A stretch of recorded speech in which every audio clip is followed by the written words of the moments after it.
Les oui à ma droite, 329, les non à ma gauche, 302. Donc les oui l'emportent, les oui l'emportent. Approuvé. Les députés britanniques ont pris la main sur le Brexit mardi tard dans la soirée. Ce mercredi, ils vont ainsi pouvoir organiser une série de votes indicatifs sur la forme qu'il doit prendre. C'est clairement un nouveau camouflet pour l'accord de sortie négocié entre Theresa May et l'Union européenne. La journée a été d'autant plus difficile que la chef du gouvernement britannique a vu 3 de ses ministres quitter le navire après le résultat de ce vote.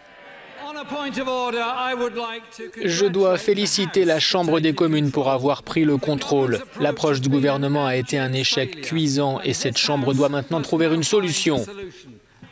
Nous ne savons pas ce que la Chambre décidera ce mercredi, mais je sais qu'il y a beaucoup de députés qui ont travaillé sur des solutions alternatives et nous devons débattre de celles-ci pour trouver un consensus.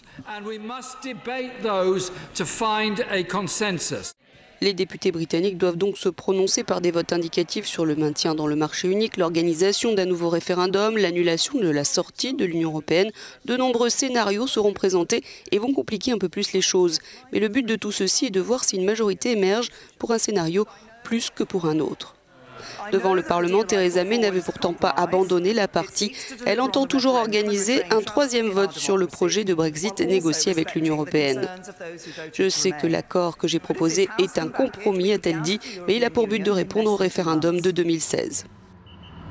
Ce matin, la presse britannique a titré « Humiliation pour Theresa May qui perd le contrôle du Brexit au profit des députés Remainers » ou encore « May humiliée par une rébellion chez les conservateurs qui se préparent à des élections anticipées ».